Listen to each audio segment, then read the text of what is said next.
go! What is up, guys? This is Alex from First for Figures. Hi there everyone, this is Chuckles. Who do we have here?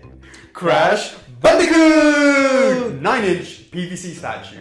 Really happy to finally be able to show Crash.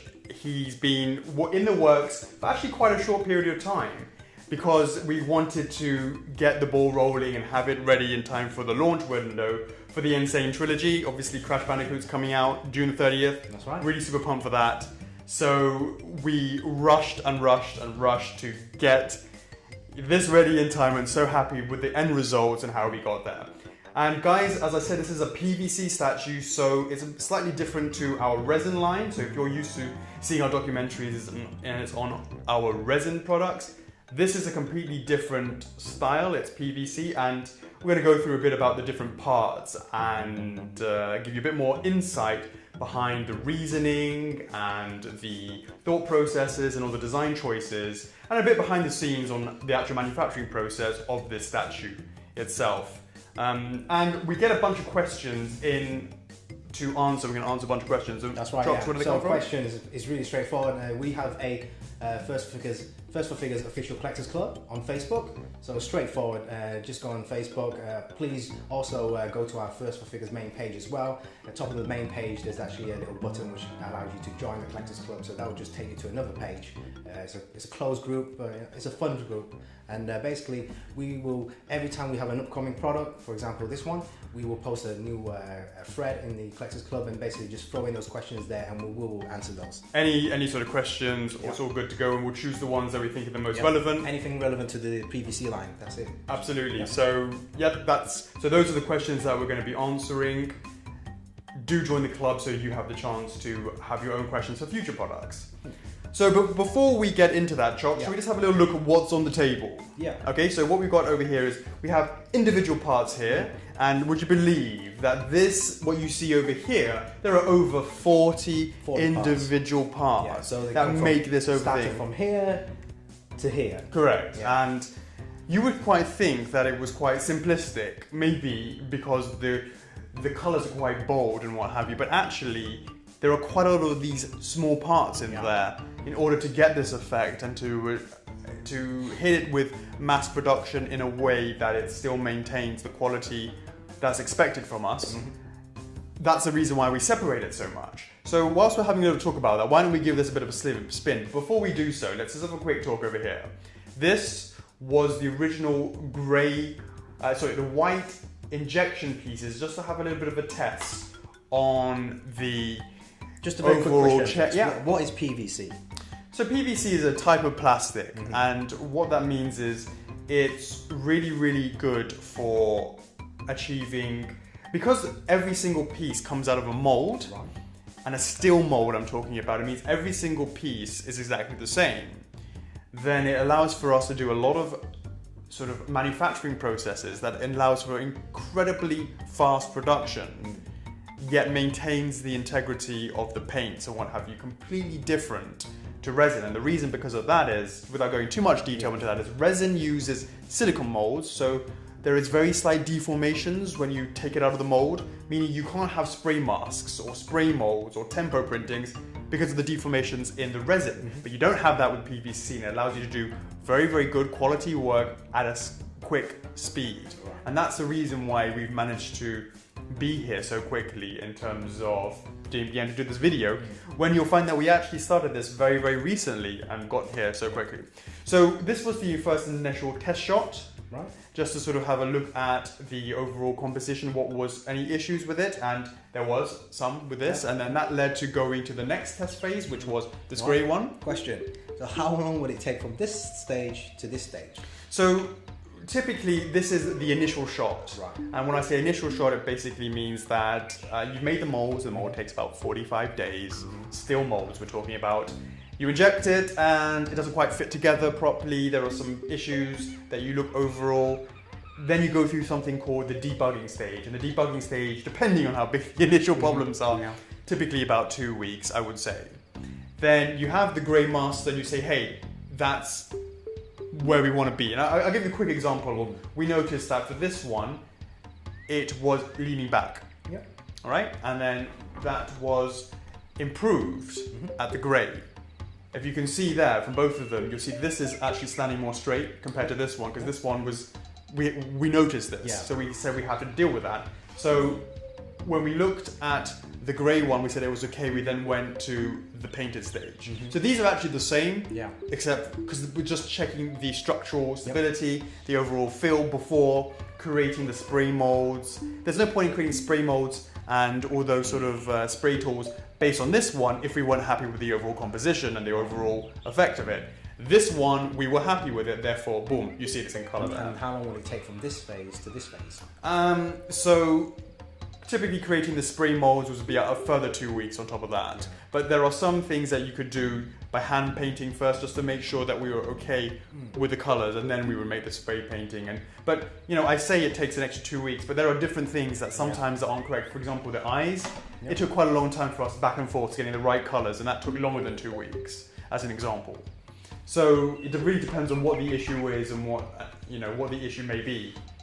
And how you're going to fix it, basically. So let's give this a bit of a spinneroonie as we're talking around.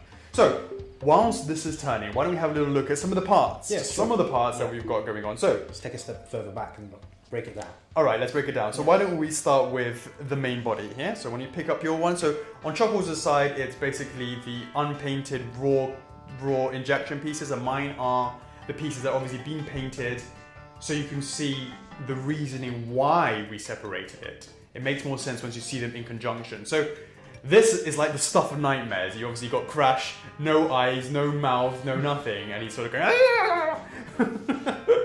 Now, as you can see, this is pretty much his entire body. If you look at this piece over here, and we've sprayed it all in this one color, and we separated it in a way that has allowed for a lot of spray painting and to be very quick with manufacturing, because you're just spraying this one piece. You're not needing to worry about the mouth area and whether or not there's going to be overspray of the orange onto the mouth. And the reason why, of course, is because they're separate.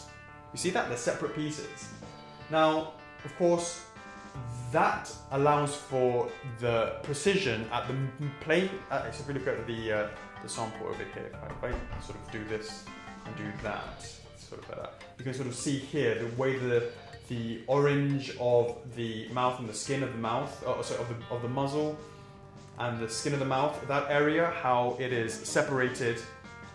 It allows for us to have that really clean line. Otherwise, you have to sort of do it really slowly by hand. It will be an absolute production nightmare to do that in order to meet the quantities required at the time frames. So you can see, you see, that's a mistake to actually direct. You want to just simply go like that. But there are some parts that you need to do beforehand, and it's not. I know it's almost like one of those, like a 3D puzzle, right? Yeah. Actually, the way you start with this is, I'd like you to bring you to this attention here. Okay. This piece. Now, this piece is the back of the mouth that you actually sort of slot in. In fact, so that way around, right? Just double check how that goes in. Yeah, that basically goes in, and because it's sort of deeply recessed into the back of the mouth, and once you put the muzzle on top of it, you can't really see it, right? But before you do that, you need to have the tongue. And the tongue there, you see that? Again, separated completely. The tongue is a separate piece, and it's spray painted in obviously the pink color. It allows for you to just be able to simply slot in the tongue. So obviously you have the back first, right? You put the back in first, then you slot in the tongue. Now, one thing I would say here, Chops, is the fact is that PVC material is quite malleable. Now, it's quite hard to put these pieces in. And if you actually watch some of the documentaries that we're posting in the future, which is going to be about going down the production line, you'll see that these are actually put in these sort of ovens to make them softer, to allow for people to be able to push them in and have a bit of a flush fit. But you've got a basic idea of now. We have a covering on the back of the mouth. You have the tongue now here. Okay? Exactly. Now we can put that to one side for now. Okay? Then you take the mouth. Then you obviously have the lower teeth. Now look, my teeth at the bottom has already been painted, and this has got some spray painting going on there. You have the original. Yours is originally all white, whereas mine has the internal color of the mouth. So it doesn't look. What we didn't want to have is just being pure white and then sticking it in the mouth because it would look really strange. Because obviously teeth are this U shape, and on the inside of the teeth, of course, as in the bottom of the mouth, it's supposed to be dark. It's not supposed to be white. So you actually assemble this. In fact, I do apologize. That's the top teeth. That's the top teeth, right? So it's the roof of the mouth, right? So you have that as a roof of the mouth there. Okay, you've got that like that. Then you obviously have the bottom teeth, which is a small U shape, if you can see that. Okay, yeah. And that gets slotted at the front, like so. There's like this slots and grooves. That's absolutely right. Now, have you noticed, Chocks, that the painting of you haven't noticed, but I can show you that if you look, that these lines, if you see over here at the front, actually go all the way on the inside, despite it being almost impossible to really sort of peer into his mouth to see it. But you can see it if you do so. You can do it, yeah. So we put that. Again, it's a bit niggly because every single stage that you're seeing here involves glue at the production stage, right? So now you have the assembled mouth in the muzzle. Okay, you see that? You got yours done, Jocks? Yeah? Okay. Then you go back to Crash. Is this going to work? And then you've got, the point is to slot it over and have the tongue sticking out, top of that, and then it goes up and if you sort of like, it's a little bit loose because of the way the it's not been glued in. In fact, it's not malleable, etc., etc. Stick that all in. So just imagine that. Okay, now we sort of got it semi all put together. Then have you got this bit here? You still? No, I've given up. All right, so go behind me. Yeah, okay, that's fine. So you can see it's much here. easier to look at with the colour version. Sure, of course, absolutely. So we have the nose. Slot that on. All right. Now it's beginning to take form. Okay, so we can leave. That's the upper body. Of course, we're missing all the hair pieces and the eyes. I won't go through assembling the whole thing. But why don't we have a look at some of the hair pieces. So we have the front of the mohawk. You've got this piece here, Chocks? This one. Yeah. Then you have, look, this really tiny one. You've got the small, tiny one here. You got these. Loads. Yeah, you got 1, 2, 3, 5 4. Four pieces. Really? Yeah, 4 pieces. What you don't want to confuse is this and this, which are his eyebrows. Now, of course, if you had the coloured version, you'd know about that. So there are 4 pieces for his hair. Yep. That gets all slotted in. Goes on the back there. Yeah. Now, then, of course, you have his hands. So we have 2 hands here. The thumb's already connected, and then you can see there are no fingers there, and he has 4 fingers in total. So he has 3 missing ones. And if you count up your pieces, you will see you'll have 1, 2, 3, 4, exactly 5, 6 plus the thumbs. There you go, guys. And that is the hands. Okay. Now the shorts are pretty straightforward. You have this board shorts here. You got that piece there. Now this is all in blue. You see that? Spray paint, boom. Really quick, spray, so spray done. But of course you also have the lace, and look how tiny this part is here. You've jumped the gun there, Chocks. You've gone straight there, slotted that in. It's already done. Look at that, guys. Now, Crash's shorts are rolled up, so the darkness of the upper part is rolled up and is represented by a lighter colour blue. Alright, there you go. Yep, so again with these, you can slot them in, and let me see, got the right, okay. Oh, so here's the thing, I was trying to put it on the wrong side. The shape of the peg is different between the right and the left leg, so we just slot that in like that, and slot in the other one like this, and slot it right around, this way around, and that's what it looks like there. Okay, so now you have the shorts. Oh, sorry, by the way, you know, the intricacies of the gloves, you even have these 2 little bits, which are the straps on the back of the gloves, like that, yeah? Yeah. Those little straps, there they are. Put those there. See that? Do you got those? Oh, these ones? Yeah. Now, we have the eyebrows, which obviously you slot it into the 2 dots on the top over here. Okay, the eyebrows go in there. But before you put the eyebrows in, you must put the eyes in. We have one eye here and one eye here. It's that sort of triangle shape thing. Yeah, it looks... One is bigger than the other one. One is bigger than the other, and that's the sort of craziness of Crash. You can see those there. Now, what I want you to do, actually, Chocks, is bring back those eyes for a second. Okay. Now we have those eyebrows. We talked about the eyebrows. That's straightforward. Let's quickly talk about the legs, the feet. Done. Yeah, don't forget the eyes. The eyes is not smooth. It's actually at the eyeball or the actual the pupils. They're raised. Absolutely right. So obviously we have some feet. That's some straightforward stuff. No issues there. What I want to talk to you about, Chocks, is okay. And let's just quickly go through the rest of it. We have the base, and obviously mine's painted, and on the bottom is one more piece. And we have something here that we'll talk about a little bit later on. And we obviously have the Crash logo, and that's been separated. So you can see the black base and the Crash logo has been separated in order to get that clean logo on that. My name's Crash.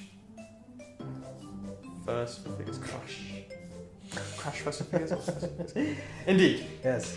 Now, so we are left remaining with these parts I want to talk to you about in particular. Let's get rid of these. Leave that up there. We'll remove this later on. Let's leave that in there. But what I want to talk to you about, Chocks, is these pieces here. Now that's you can get rid of those eyebrows as well. All right. Okay. Yeah. Okay. This is ABS. This up here is PVC. Oh, I just want to give this back to you here. These are your eyes. All right. Okay. Now, everything I've talked about before has been quite obvious about what they are, right? Everything that I've shown you in terms of the external parts has been pretty clear, and that's usually made in PVC. PVC has the ability to have a lot of the subtle details and have the shapes, the organic shapes. It's much more easier to replicate in PVC. Now, ABS is different. ABS is super hard. Plastic now, still. It's still plastic, but it's a type of really hard plastic. Now, what does that mean? Well, how many pieces? It is, so I have, and you should have 1, 2, 3, 4, 5, 6, 7, 8, 9. Yeah. Plus the Crash, plus the base. Do you have 9 in your hand? Yeah. Perfect. Okay. Let's talk about this. You have seen everything over here. You're pretty much sure what it is. And we'll talk about the eyes. The eyes are hard a hard ABS in order to be going into the soft PVC, because the soft PVC has been malleable after you put it in the oven. You can pop those really easily in. Of course, if this was PVC as well as that being PVC, it's mayhem. It's like two sponges trying to put it into each other. Because this one is hard and the eyes are soft. The eyeballs are hard, but the eye socket is soft because we put it in the oven. It means popping it in much easier, okay? So we all know that the eyes are the eyes, we ignore those, okay? Those are ABS. That's the reasoning why it's ABS, in order to put it into the malleable eye sockets of the PVC. Yeah. Right.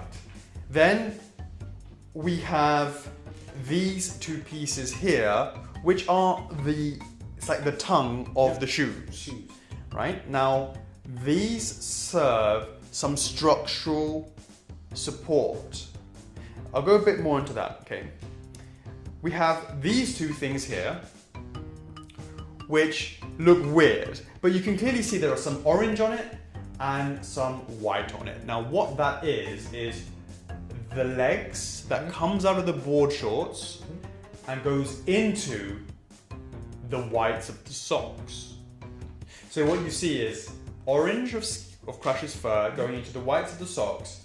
So you can see this longer part on the top, and you can see this longer part on the bottom. Yep. But you can't actually see that in the model. So remember these. Remember, these are really, really hard. And then you look at this piece here. This piece is the unsung hero, and he needs to have his time in the limelight. This beauty right here is the central linchpin of making sure that the upper body and the lower body matches. So go back and get your upper body chocks and get your lower body.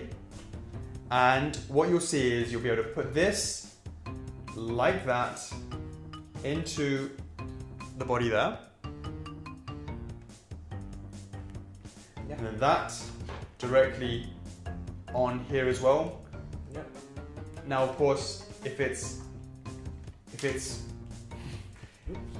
being put in the oven and it's malleable, you'll be able to get absolute flush fit between the top and the bottom, right? Right now, obviously, this is it's not the right conditions, and I'm not that strong to squeeze it together. But once it's in place, that means the movement between the top and the bottom is non-existent. Why? Because it is an internal part, like an internal skeleton that allows for you to maintain that position. Okay, so now we've got the upper body and the lower body fixed.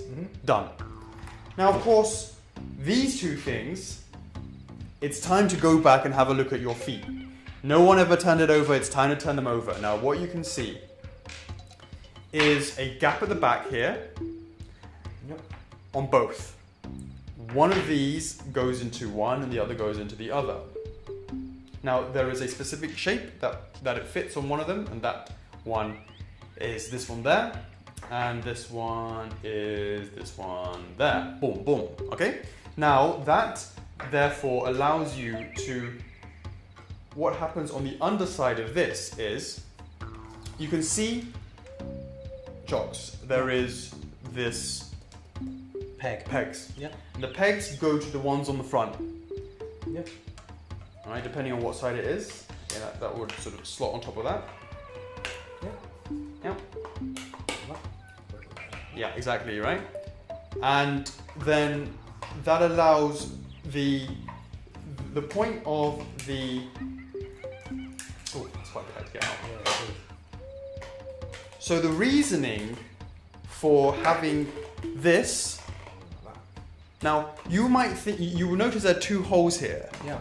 You would think, actually, that's to screw into the bottom of the base, but that's not correct. No. What it's to be used for is to screw it into the bottom of this. Not of that.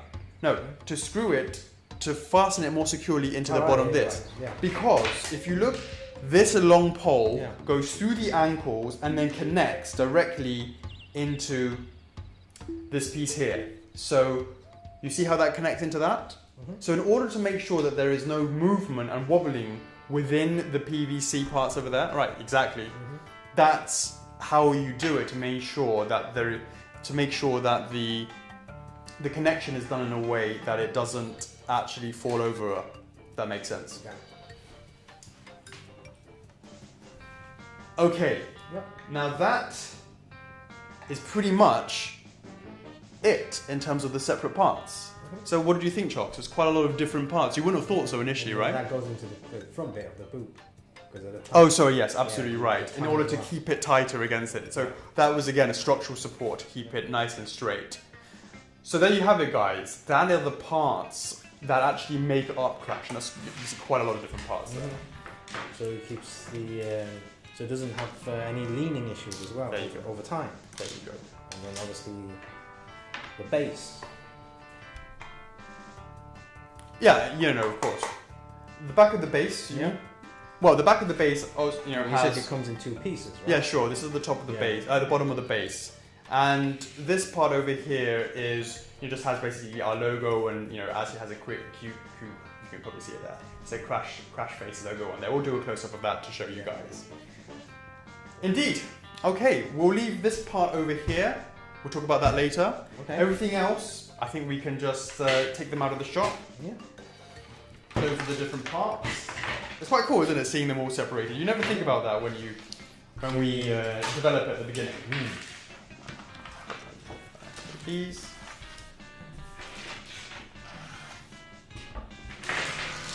Lots of processes. Tons of processes. Yeah. Now, guys, just wanted to quickly talk again about that. The fact that you saw those pieces separated. If you go back and rewatch that, you'll see the reasoning. Why did we separate the fingers? Well, because the fingers are orange, spray them really quickly. why do we separate the mouth? Because, and the teeth, and the tongue, all these different parts is to try and minimize the amount of spray painting we have to do just by simply, what I mean by spray painting, I mean like spray mask painting, and just be able to have individual parts that you can just mass spray paint and then put into the sockets directly, into the pegs, because it really allows for a very, very clean finish in terms of that. So that was the reasoning for having all those small parts. And if you look, again, really closely at what Chuck had and what I had, the reasoning is because of the colors. And that's the reason why it was separated. Cool. Yeah. Should we get on to the questions then? Question, yeah, sure. Excellent. All right. You ready? I am. All right. First question from Jeremy Beerson. Yeah. Did Activision approach you to do the PVC, or was it your idea? Okay, so that's an actual interesting question. So this all started, we were in contact with Activision, shout out Mad Love, to do classic Crash and classic Spyro resin statues. That's what we're known for. Yep. And when that conversation sort of started, it's got to be something back in March, so really recently, as soon as March, something like that. We sort of got it finalized around about sort of February, March time. Now there was a discussion about whether or not, because they actually mentioned to us that they were looking for a partner to also do something in PVC, and we said, you know what, that's definitely something we can do. We would love to see what we can do there. So actually, we weren't actually actively looking for PVC for this license. Right. Activision was looking for some partner to be able to have something around about the launch window for Crash, for the Insane trilogy, and it was a fantastic case of being in the right place at the right time, and I'm so grateful to Activision for allowing us to flex our creative muscles with the PVC.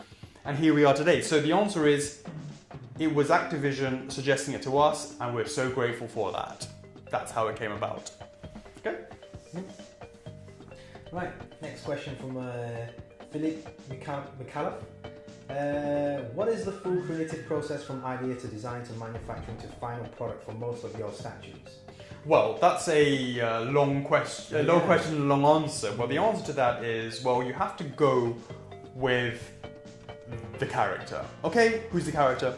Crash Bandicoot. Check. Right, the next on the check question is, what's the pose it's going to be? Decide on the pose. Check. Then sculpt it in the pose that's requested. Check. Check with licensor. Yep. Check. Make changes based on license or request. Okay. Check. Back and forth in that stage. Once the pose is being confirmed, you then need to be clear, this is done and designed in 3D. We then move it from 3D into physical. The physical stage is more about taking the 3D, printing it, and then creating casts of the printout, then doing the paints. So the next stage will be to make the paints of the duplications, then ask the licensor, is it okay, etc., etc. And then we go from the paints to check with the licensor, yes or no, back and forth. As that's being done, simultaneously we're working on packaging. Packaging designs, back and forth, designs on that.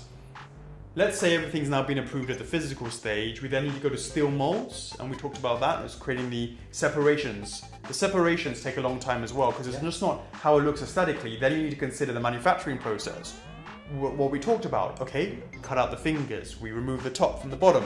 How do we make this a more smooth manufacturing process to make sure that we do it in time and we do it with the quality? And that's a lot of time and effort goes into that. Now, no one sees that part. It is what it looks like. Now, Activision wouldn't have seen the separations that we do. They just know what does the final piece look like, and that's what they're looking at for it to, expecting to look like. So that's sort of done behind the scenes, and that takes a bit of time. And then, of course, manufacturing is a whole other process, and I've got a behind-the-scenes documentary on that involving the spray paints. And again, having you watched this and understood the number of separated parts, you understand when we do the spray painting how much easier it is for that. So that's the basic process in terms of how you go from concept all the way through, plus putting it on a ship, going into the warehouses, etc., etc. The sort of standard affair, but it gives you a bit more of an insight on that. Right. Yeah. Next question from Alessio Bucci. How did you choose the pose? Was there an alternate pose that is now voted? Was it requested from Activision or your decision? So that's a really interesting question. Now, actually what happened was, because we talked a bit about how it was so quick from actually going from getting the license to going and working on the PVC project to going into the physical, etc., etc. Well, what happened there was the fact that Activision, there wasn't much information available actually. There wasn't much information at all. And actually what was available was the trailer, obviously, that everyone saw, the very first initial trailer. Right. And in there are a bunch of different sort of close-up scenes as he's doing his dance. And one of them is he's actually doing this. Okay, he's doing the double V's. Yeah. And that's actually the first pose we went with, because we just went with what we had the material-wise at the time, and that was only that trailer. Now, subsequently, you also see him doing this, which is the pose he's in, but he's actually squatting down in that. He's sort of bending down on his knees, going like that, right? What we found out subsequently is actually there was an official piece of artwork that's been prominently featured, and it's obviously on our packaging box. Yeah. It's featured throughout the campaign, the marketing, and that is this pose. So actually Activision came back and said, hey, actually the poses that we're using, or the marketing imagery that we're using, is actually this one. Can we just make the changes? And of course, going from this to that was straightforward. We'd already done all the work in terms of the upper body was already the same. Yeah. Doing that with with the fingers, etc., was pretty straightforward. It wasn't really too difficult to go from that to the four fingers up, etc. So it wasn't too much it was no problem at all, especially because we were still at the 3D stage, so it wasn't really an issue.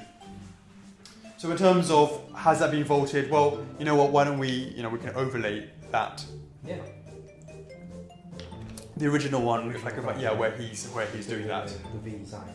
That's absolutely right. Right. That's interesting. Right, next question from Jessica Castic. What was the hardest thing about this piece to get right?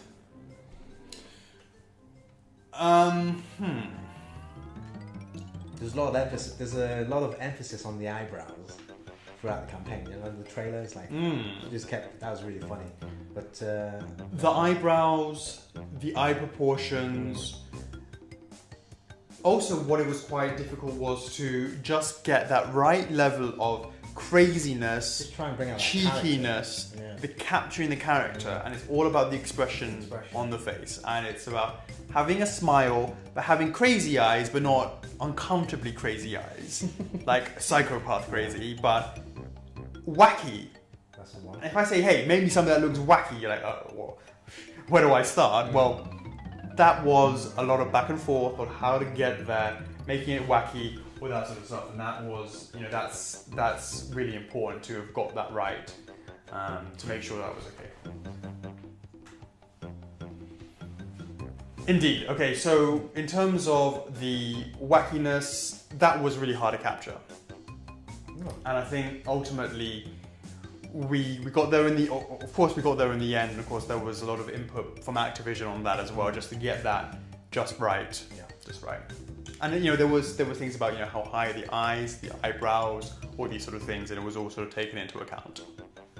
Cool. Right. Next question from Anfo Jambon.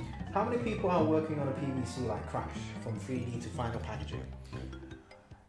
There's a lot of people. Obviously, I'm involved. You're involved. I mean, if we talk about people having opinions on the idea, there's a lot of people. There's the artists. We had two 3D artists working on this. We had concept artists working on this. We have a lovely Sandy working on our packaging. Obviously, the team over in Activision. if you start then bringing in the 3D printing service, and then you start thinking about all the painters, and you start thinking about, already there we're talking about 15 people, I would say, that sort of have influence on that. And then at the other side, let's not talk about the hundreds of people that are at the factory. That's a whole other ballgame.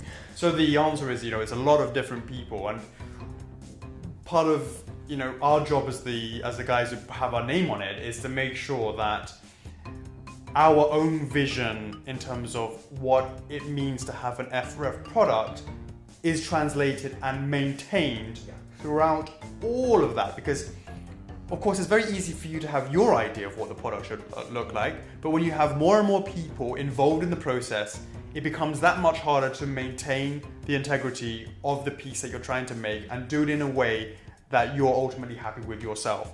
And that is something that we do on a daily basis, and it's something that is infinitely difficult to be able to have that first of figures stamp on top of that, and to have it translated and maintained throughout the entire process. And that's something that's not easy to do. Trying to keep everything consistent all the way from the beginning to the end. Exactly. So, when someone sees this, they go, oh, it's an F4F product.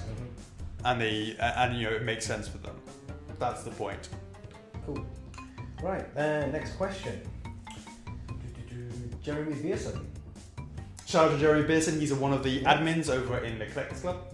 What are some small details on Crash that people likely wouldn't notice while playing?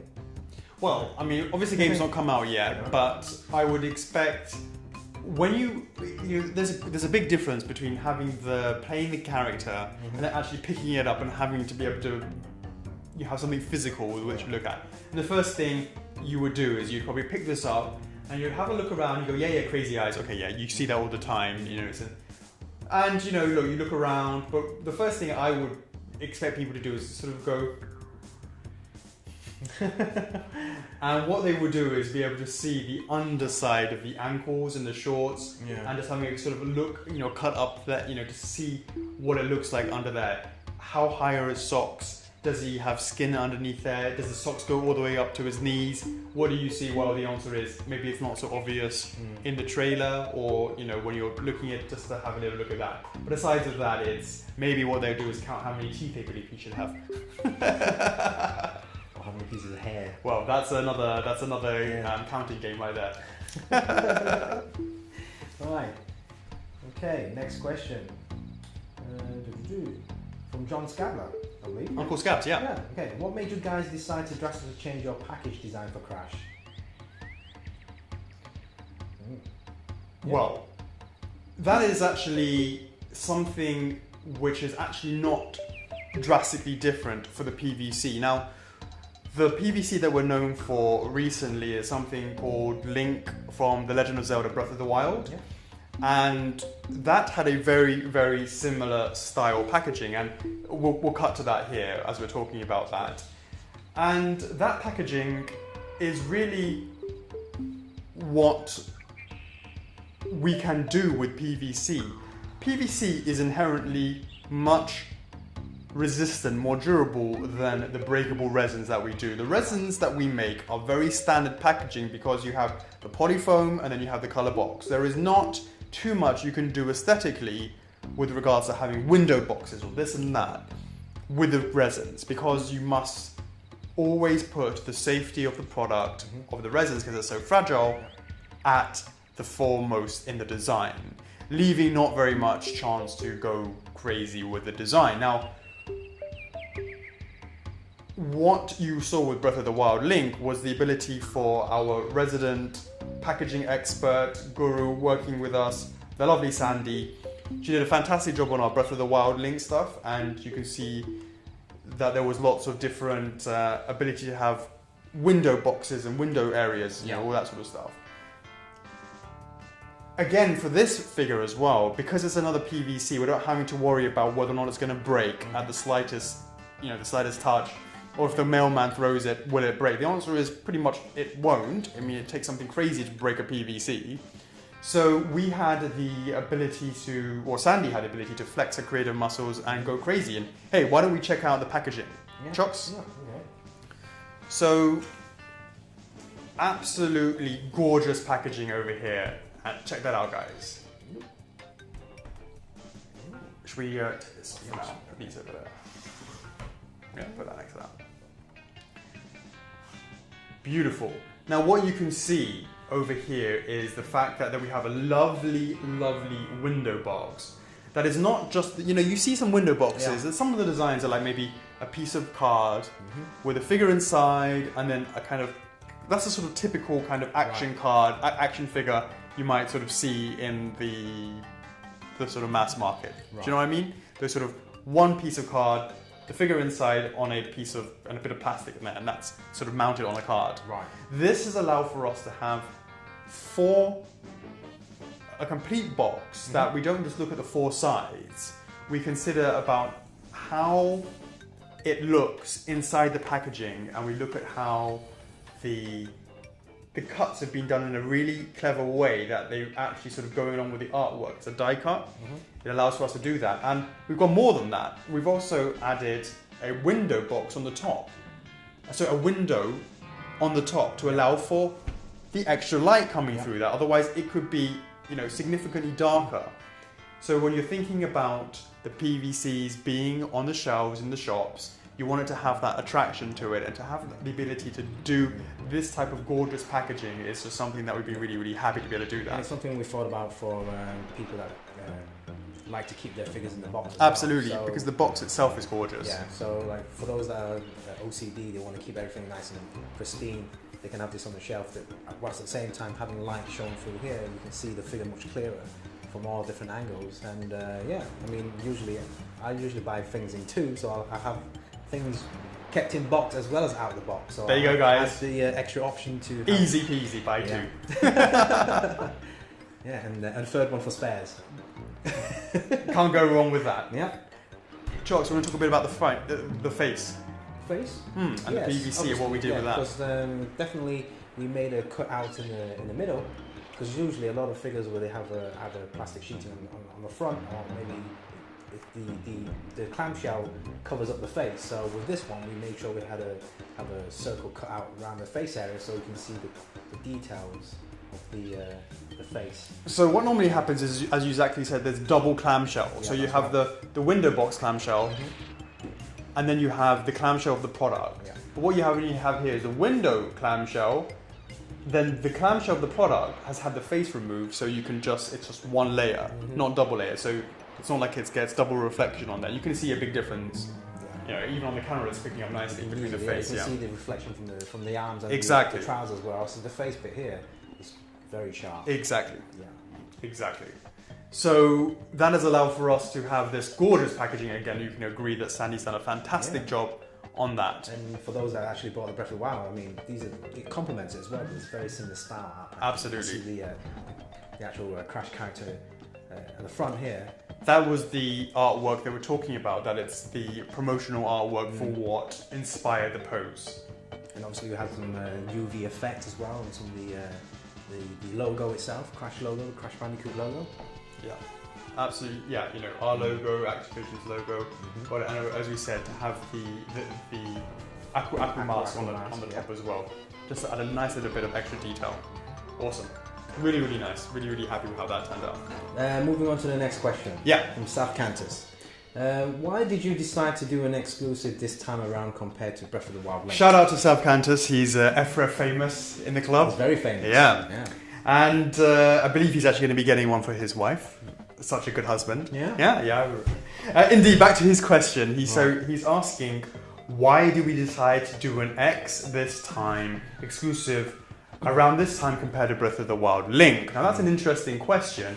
Before we go into that, why don't we actually show exactly what the exclusive is? Right, indeed. So, this is the regular version that you will see in the shops. You will see this, and it's absolutely gorgeous packaging. What you see is what you get. Now, don't forget to make sure to double check. We have the hologram logo at the front to make sure it's genuine. Absolutely. Yeah. Now, what I'm going to show you guys is the exclusive and what that comes with. So, Chops, you just want to put that over there? Maybe just move that over there. Regular version. Yeah. There you go. Something like that. Yep. Like that.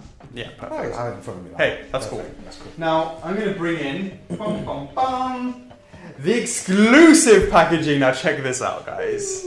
Check that out. Okay, Awesome. it looks absolutely great. Sandy, of course, has done a fantastic job, as she always does. It's really awesome. Now, this is being set up just like you can imagine any kind of crate that, you know, Crash and crates, Crash Bandicoot and crates sort of go hand in hand. So we got this really great kind of you know, crate design. Now, guys, I just want to quickly say this is a hand mock-up that's been done, and the actual finished version will have some little bits of extras. We can talk a bit about that in a minute after we go through exactly what that looks like. So, guys, just from all angles, we have a beautiful, beautiful Crash logo on the front. We have Aku Aku logo on the side, Aku Aku mask on the side, another one on the side, and on the back we have that wood grain, wood burn effect of that pose that we're doing. You have the nails in the corner. Yep. Exactly, the nails in the corners. And not real nails, but they're made to look like real nails. Absolutely, and you can sort of see how it looks like it has these planks of wood on the side. Again, beautiful packaging design done by our as I was Sandy. saying, you should buy more than 3 and stack them up like crates. And we have a lovely patterning going across here, and this sort of the almost kind of tribal kind of effect that you get on the tropical island. So when we have the premium box version, once with the final production, these would be like in UV, so these would have kind of a shiny effect as well. That's absolutely right. On here, over here, there's going to be some black foil to give it that sort of metallic look. The same thing for the Crash logo and our logo and stuff like that as well. First of all, logo there, and then on the other side we have our new friends, Activision logo there as well. I love to Activision. So there's actually something up here as well. Now, you can't really see it here. It's sort of brown on brown. But there's lovely patterning, triangle, patterning, tribal, tattooing, kind of that sort of style. You can just about pick it up. You can just about pick it up, right? Now, the final edition, of course, this has just been mocked up, will have that be in gloss. So it's going to pick up that light beautifully. It's going to have that lovely effect. Now, of course, it's not just made like this. Of course, this actually comes with I'll do it from this angle here. It's like a magnetic opening. We have a flap here. Let's make just have it from the side. That it's a magnetic opening like that. Okay, guys, you see that? And on the inside, you're going to have that gloss effect going all the way. You see, it sort of started from the top. And then the gloss effect goes down over here and round to the bottom side as well. Goes all the way around. It looks it will absolutely look cool. So what you do is you open it up here, and then you're going to open this up here, and what do we see here?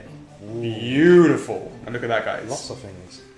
Now, of course, ignore this. Is again this white over here is just because it's been handmade. It won't have that issue in the final for the final one. So what do we have here apart from this amazing trapdoor thing going on? Right, we have the packaging, and of course, what you see, of course, is a continuation of the wooden box theme on the inside. And we have again this lovely pattern that you saw going across the outer side of the outside, going across the top of the outside, in a circular pattern going around here. Now, what you have here is a mock-up of 2 individual authenticity cards, or these cards that we're known for, these sort of credit card style things. So you have one here and one here. Now, the thing about this exclusive, in addition to having the Crash box, this exclusive Crash packaging, this gorgeous premium box, you obviously get the actual Crash piece itself, right? Now you can see we've simply put that piece in there, slotted it in, very straightforward. It's absolutely, we just simply slotted it in. Easy to take out, easy to put back in. Sure. Absolutely, guys. So obviously you can remove that, etc., no problem. Now, we have something here which is an authenticity card. Now, why do we have an authenticity card on a PVC? Well, this is the exclusive version. The exclusive version, which comes with what we've just talked about, will also come with a numbered base. So these are going to really hold its value, because for 2 weeks only, from the 27th of June 2017, for 2 weeks only, we will be putting this exclusive version up on our website, and any order in that 2-week period is absolutely guaranteed. You will not have to worry about whether or not you're going to be able to get one. You're guaranteed to get one. And once we have the final number of pieces that number will be, we will be adding to the bottom of the base a edition size, which will say exclusive edition here, and then it's going to say out of however many pieces. So let's say whatever it may be, out of 100 pieces, for example, whatever it may be, it will be handwritten 001, 002. So these are absolutely going to really hold its value in the collector's scene, and maybe if you want to be selling it in the future, not that I suggest you do that, it's more likely to hold its value and go up. So that's the exclusive version. It comes with that numbered base. Now with a numbered base, in order to make sure it's guaranteed and genuine, we have something called the authenticity card, which you can see on the bottom here. I'm not sure if it's the top or the bottom. It should be the bottom one. Yeah. Bottom one, okay. Bottom one, yeah. So the authenticity card basically has a code in there that matches with your number on the bottom of the base that you can enter onto our website that registers the fact that you have got that particular number for that Crash product. In this case, it's the Crash Bandicoot 9-inch PVC. Now, so that's the exclusive version, pretty much.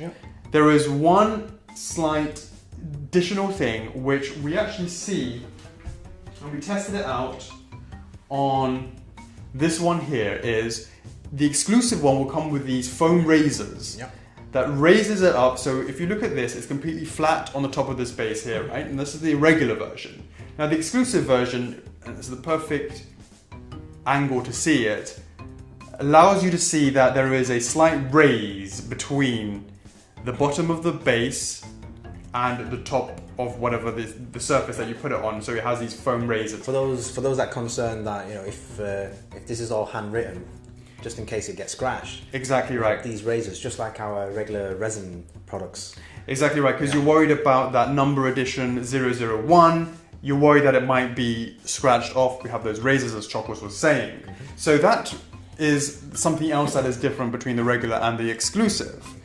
I just want to quickly talk about this top one over here, and this is what we call the Day 1 edition. Now the Day 1 edition means on the 27th of June, the moment that we launch the product at exactly 11 PM Hong Kong time, we will have this open for 2 weeks, as we said, but should you place the order within 24 hours, it will come with an additional card here called the Day 1 edition card, which has a signature done by yours truly, and each one will come with that additional signed card.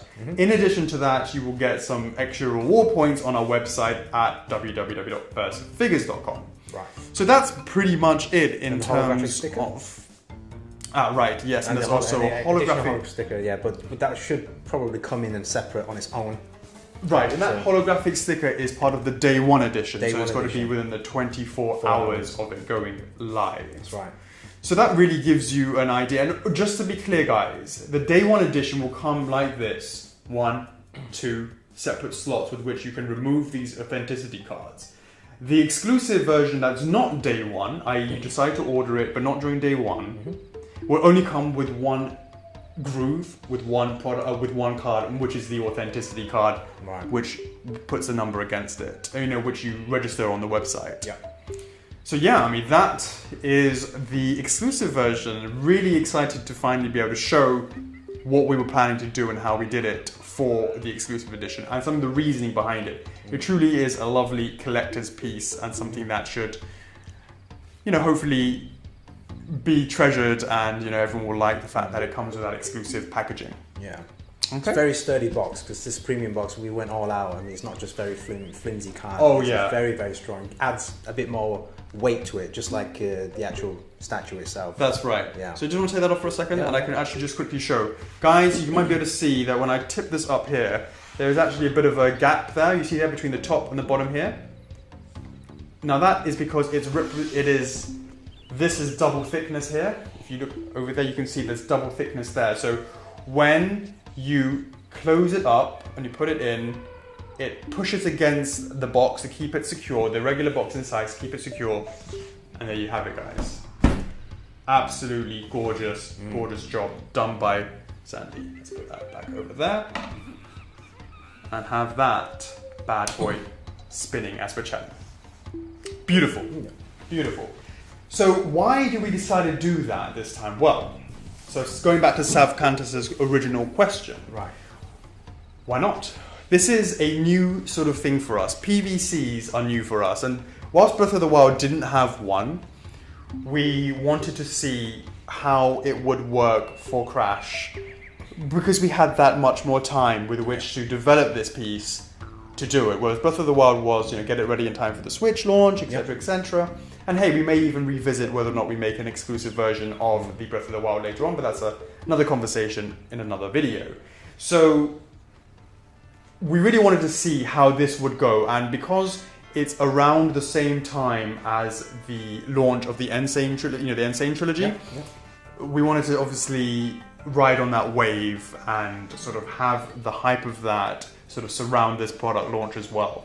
So we really wanted to see how this would do, because one other thing is exclusives on our website. It highlights the ability for us to be able to sell product on our own website, and the number of pieces that we need to sell on our own website greatly reduces the number that we need to sell overall. So what I'm trying to say is, in order to see if a PVC project is possibly viable for us, future PVC projects are viable, it's important for us to be able to have an engagement and understanding of what possibly we can be doing on our own sales on our own website, because that will discuss doing viabilities of products that may or may not have otherwise, if we're just relying on distribution, possibly they wouldn't want to pick that product up. It means that we wouldn't be able to make that PVC product. I mean, that reason is mainly for on our side, right? For our side. From the way I look at it, from the customer's point of view, there's going to be so many different, there's actually quite a few different types of collectors out there. So for those that just want to, they picked up the game, for those that are new to the game, new to the Crash Bandicoot Insane Trilogy, once they picked that game up and they thought, I wish I could buy a merchandise, next time they pop into their local retailer, they saw this figure, wow, it looks really cool, boom, that's the new generation of collectors, right? Correct. Or those, and then there's the other type where, hey, I've been collecting for a long time, I love limited collectibles, I want something very special, just that little extra touch. Boom, we have something to offer on our First for Figures website. We have a limited numbered. So if it only sells 100 within those 2 weeks, sure, it will be 00 whatever out of 100. Exactly. Yeah. So it's kind of like catering for so many different types of collectors. So correct. That's how I see it from a collector's point of view. Absolutely. Yeah. And of course, so absolutely, there's two sides of it. Yeah. Two sides of it. From the collector's point of view and from our point of view. Yeah. And of course, if we can demonstrate that we have the ability to do really well on PVC, I mean, direct sales, we're pretty much confident that retail is a big help in pushing these out as well to get our name out, to get our brand out. But I'm not. Yeah. I'm talking about licenses that are perhaps not as mainstream as obviously the Zeldas and the Crash Bandicoots. Yeah. I mean, those are mainstream licenses. I'm talking about for something a bit more niche. Yeah. That we have passions for ourselves, but possibly maybe not the appetite. The people in the distribution may not have the appetite for it, which would be a shame that we would be having to limit what we make based on the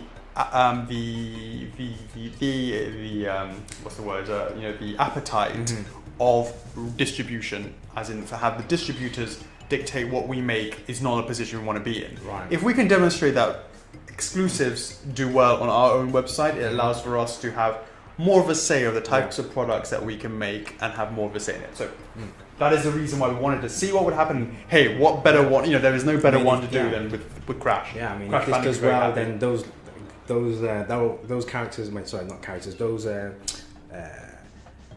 people that really want to get into niche collecting, those particular characters. It becomes more on the table. Yeah, definitely. It becomes more on the table. All right, cool.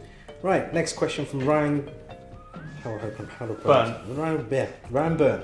As the exclusive version will be numbered, will you be able to get the same number when the Resin Crash releases? So this is all going to be part of our crash line, and it's not going to be taking into account PVC or resin. Crash is crash. Right. So absolutely, when we talked a bit about the authenticity card, let's say you ordered and you got number 35. Right? Because it's been given on a first come, first served basis. Sure. Well, you'll get an authenticity card that matches number 35. You have the ability to register number 35 on the website. When we do the Classic Crash resin pre-order and placing the orders for that, and the future in those lines in the in the crash line, it's either crash or PVC. If it's resin or PVC, you have the ability to collect that same number 35 throughout the entire series. So it doesn't matter if it's PVC, it doesn't matter if it's resin. This is the first in the crash series. Right. So low numbers are on a first come, first served basis. We really hope that you're there at the moment that we go live in order to snag the low numbers.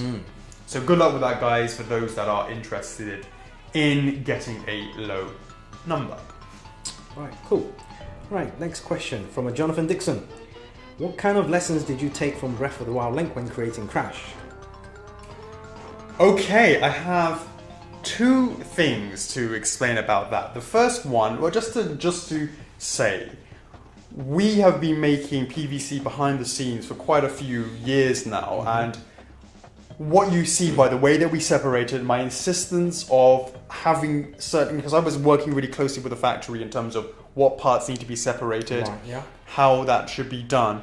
These things were something that we've experienced over the years of doing PVC. So we didn't learn anything from Breath of the Wild in terms of that, because we already got that experience from previous projects. What we did get is two things. The first one is, those that have been noticing that I've been referring to this thing in the past, earlier on in the video, this little beauty over here is something that we have done as a result of Breath of the Wild. Now, what exactly is this?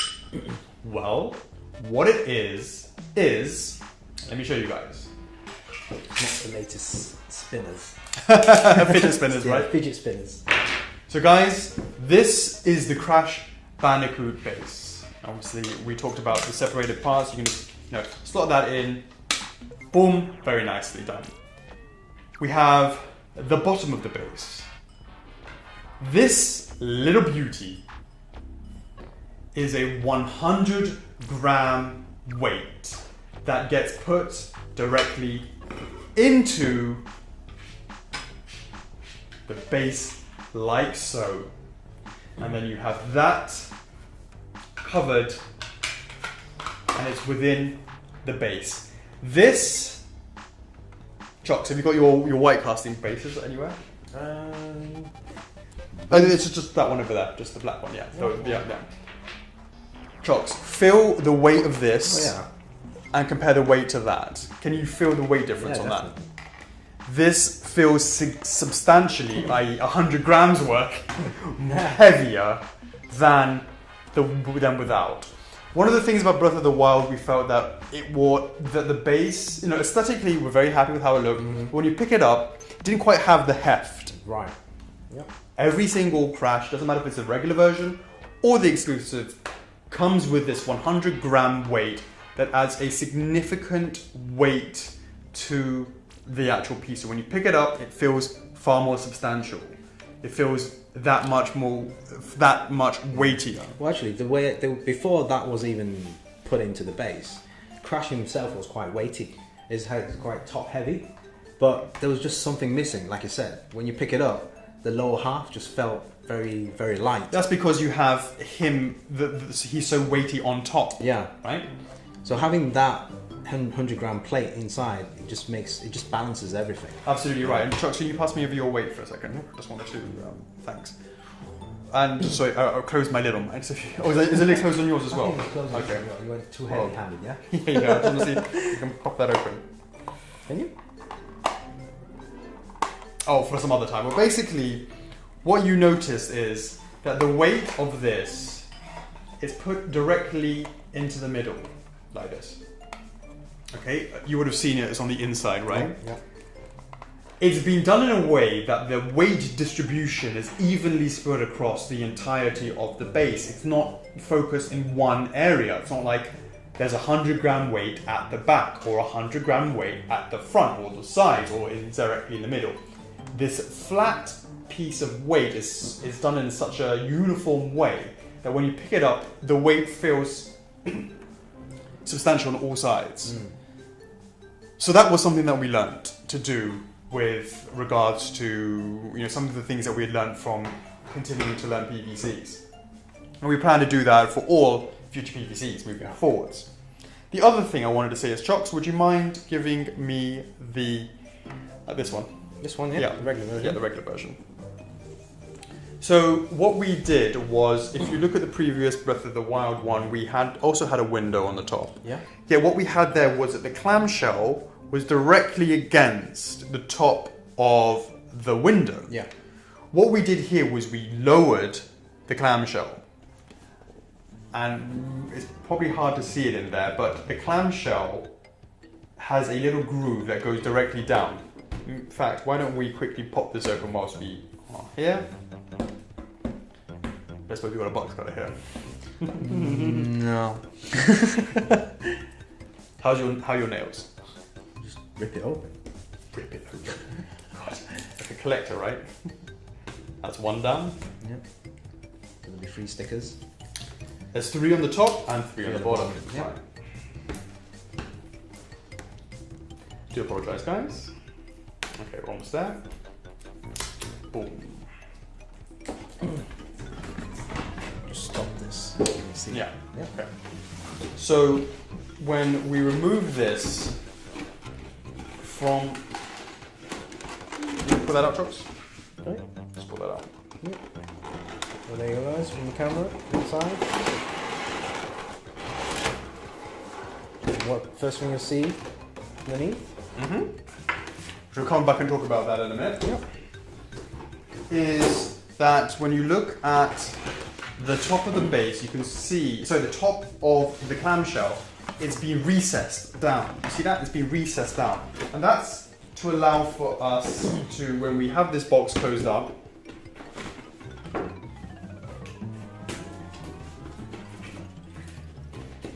so that when you compare it to the actual window, top of the window box, you see how this part goes down? You can see how it's going down.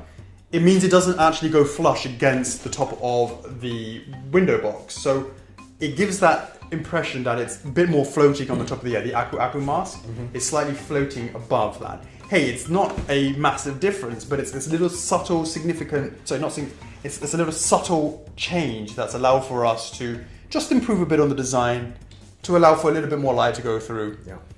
So that was something else that we had done, we're considering. So hopefully that answers your question, Johnny.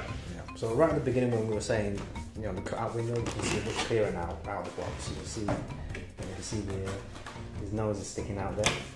Yeah. So now you get a better view of the cut-out face. Absolutely right. Cut-out window better. Yeah, absolutely. Yeah, absolutely. And one other thing, as always, you see inside this packaging, you can see the portal. Right at the end of the game level, you can see the portal. This is actually a diorama. You can actually take the inner sleeve out, trim the edges, or fold them back behind the cardboard, and have that set up as a nice little diorama piece. Nice little backdrop for that. Yeah, absolutely. Absolutely. Right, cool. Are we on to the next question? We are. So many things in front of me. Yeah. Right, next question. From a Jeremy Beerson again. Absolutely, yes. Yeah. The Breath of the Wild link had peaks to future Breath of the Wild resin statues. Should we expect to find something similar with Crash? Well, so that was what we talked about. So at the bottom over here, you can see we have Crash. We have the Crash leaflet. Now I have one made here. Was one of the mock-ups that we've done before. And what you're going to see in this, if you don't want a spoiler, turn away. So what we have here is when you open it up, you're going to see this page here, which is just the Crash logo, etc., etc. Then you have all about the Collectors Club, join the Collectors Club, etc. How to find out about us, etc., etc. Then we turn around over here, This side is what Chocos was just talking about, how you can actually here have the backdrop that you see of the inner card, cut that out in order to have that standing up so the actual figure can stand on it like this.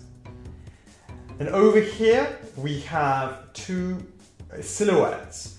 Now those that have been following in the Collector's Club know exactly what this is. Those that don't know what this is the start of our classic Crash resin statue that we'll be making up for pre-order at the end of the year, or possibly beginning of next year. So it's a bit of a silhouette of what the pose will look like.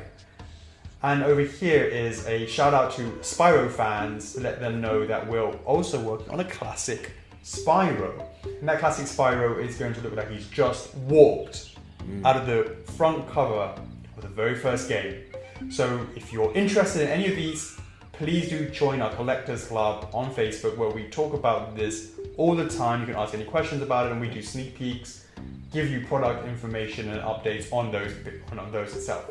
And last but not least, we have over here a code that you can enter on our website that allows you to order that allows you to get and register your Crash to get 500 F4F reward points to spend towards a future product.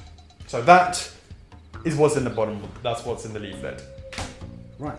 I think that's everything inside the box. I feel like you are like No, it's fine. hidden. I'm hiding behind the crates. Why don't you put the crate back on the? Why don't you put the exclusive one? Like that on the. It looks nice. It does look good. That's better.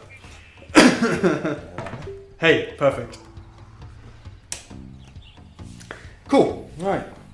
Next question. This is a very hard one to pronounce. A Michelangelo? Michelangelo is a J. All right, Michelangelo.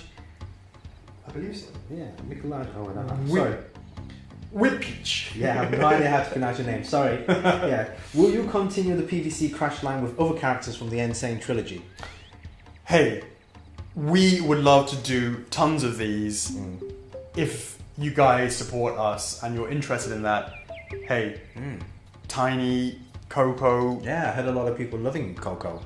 Hit us up. Let us know what you guys think in the club. Let us know if that's something that you're interested in seeing as well, and whether or not that is something that we should be looking into.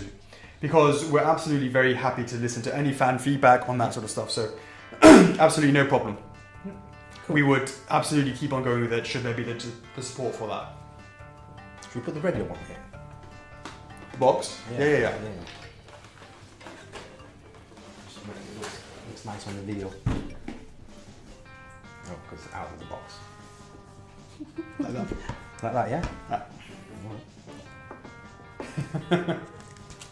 Have a nice little presentation here.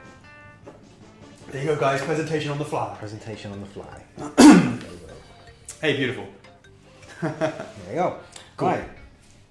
Last but not least, Jeremy Beerson again. You have probably experts by now. Oh, you'd probably be experts by now. So tell me which of these creatures is a Bandicoot.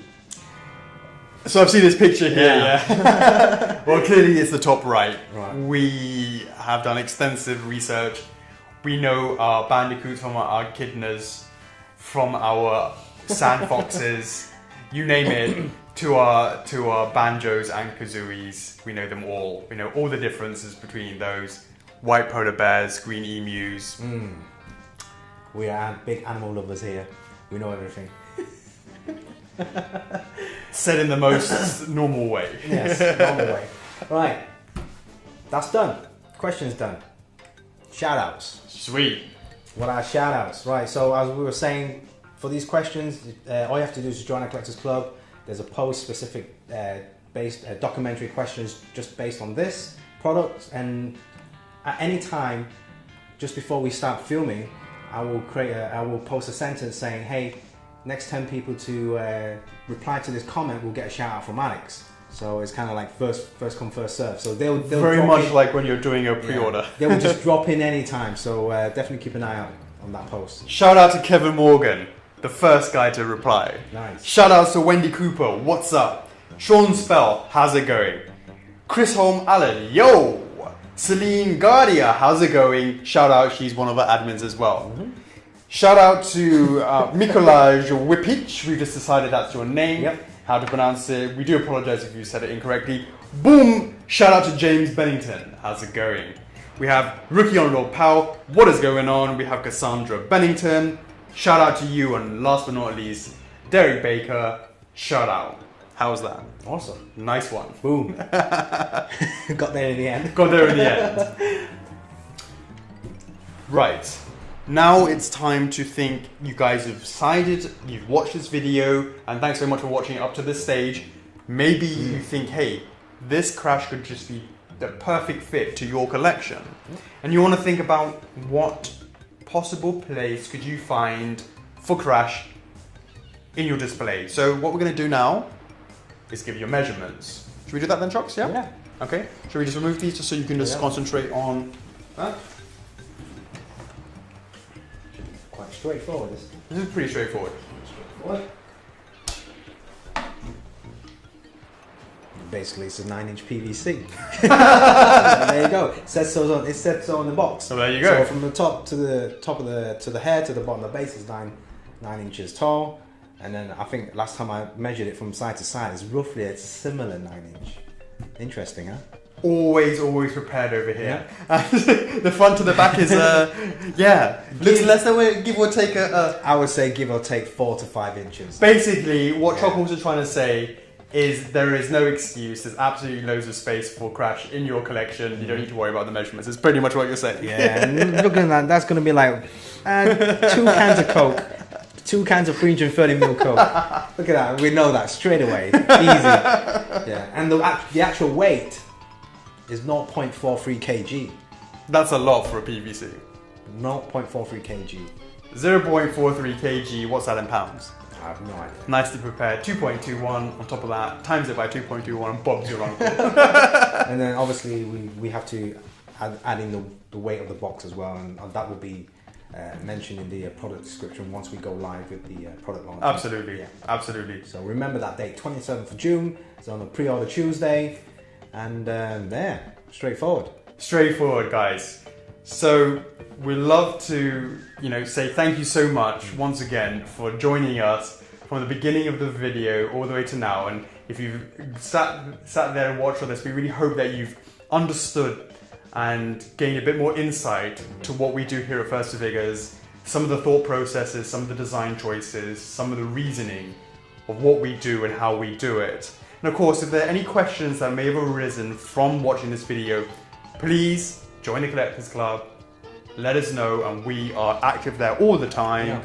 We will be getting back to you on that. As well, if you have any questions or you don't have access to Facebook, leave us a message in the comments below. We're there to answer each and every one of you guys. So yeah. And one more thing, just to let you know, every Friday we do a live stream on Facebook where you have the ability to ask any question, and we will answer each and every one to the best of our ability. And that's called a Friday Q&A with Chocks and A. And obviously we have some giveaways as well, some reward points. So again, you have 500 reward points that comes with the crash. And if you pre-order the exclusive version on day 1, you get extra bonus reward points. So there's loads of reward points for loads of reward points up for grabs. So is that another one wrapped then, Jocks? Yeah, I believe so. Nice one. Until next time, yeah? Absolutely. I'm your host, Alex. And I'm Chockles. F4F is love. F4F is life. Peace! Laters! Put up a